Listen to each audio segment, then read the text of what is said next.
Seriously, if it's not one thing, it's another. I'm about to show you the video that I was taking for my own benefit because I can't see the other side of my leg, that made me stop right away and tell my husband, get in the car, we're going to the emergency room.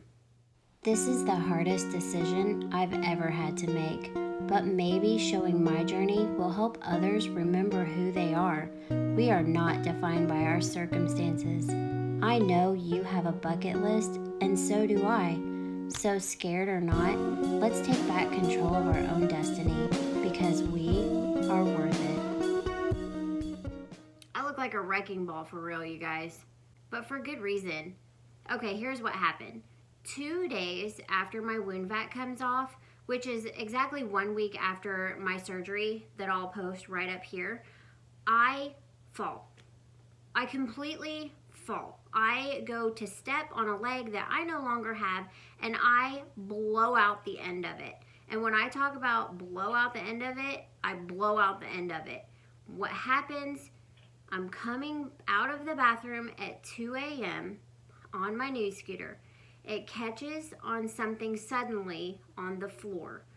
I go back because of the momentum and go to step on the only leg I have available, which is my stump.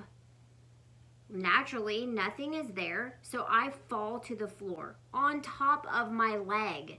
I yell for my husband to get up and help me, and I'm just sitting there just shaking, just terrified that I just re-broke this thing. There's blood everywhere.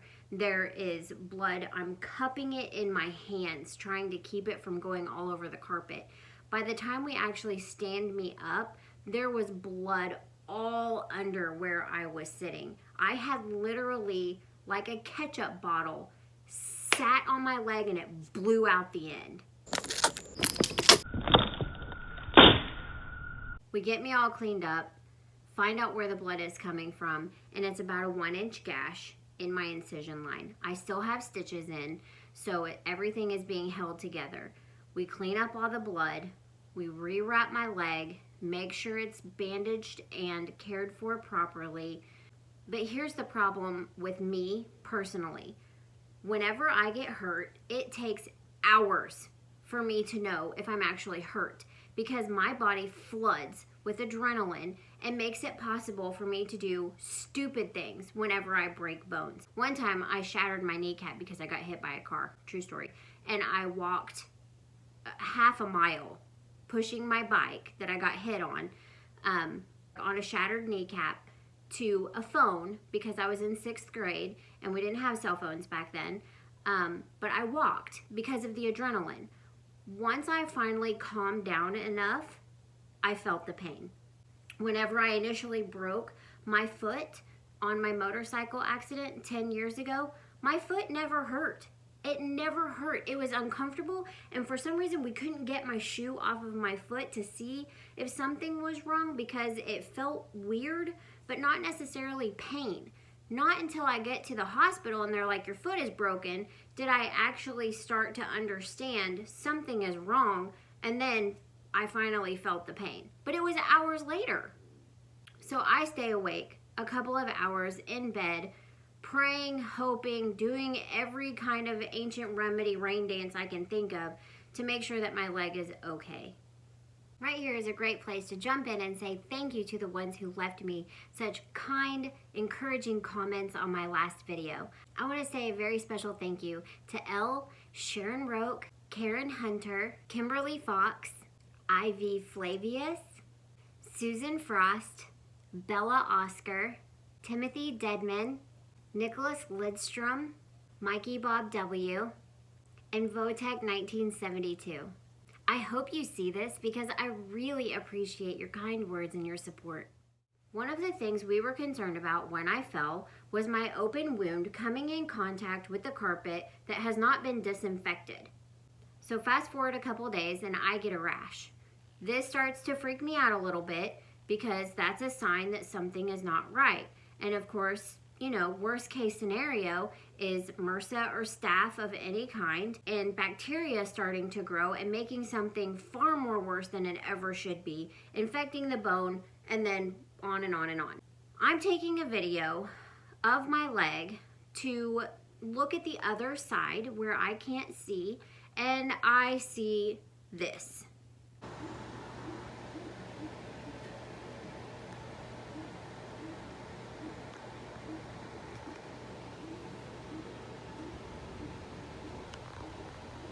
What in the... Oh, no.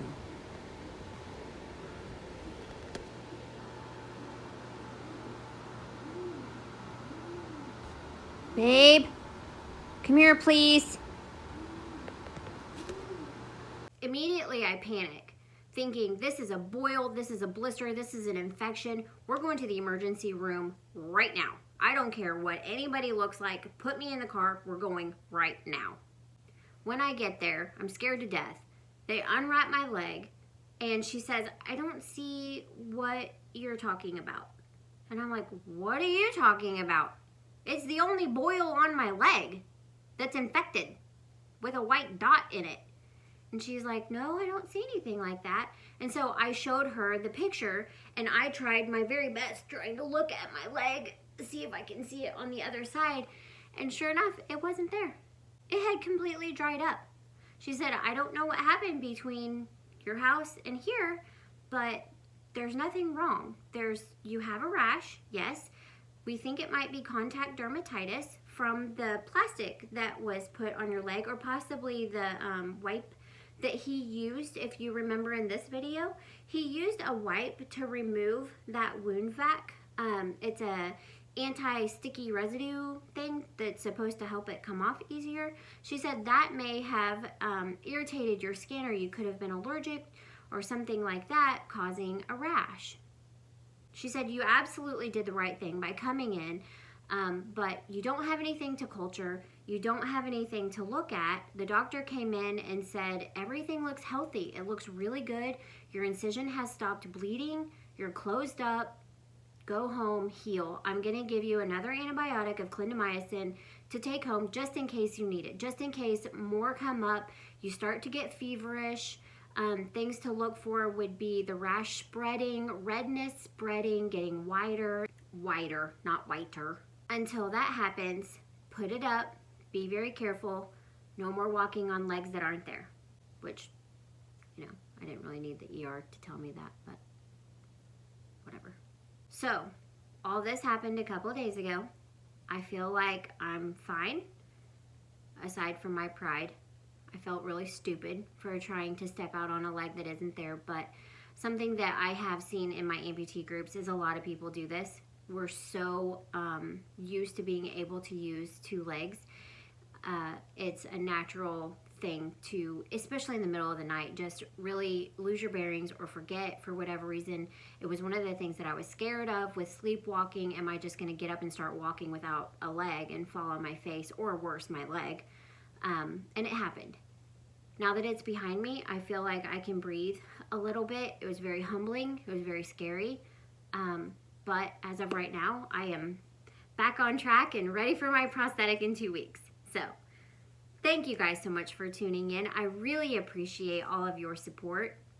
I hope you found value in this video. And if you did, please give it a thumbs up and subscribe. And I'll see you on the next video.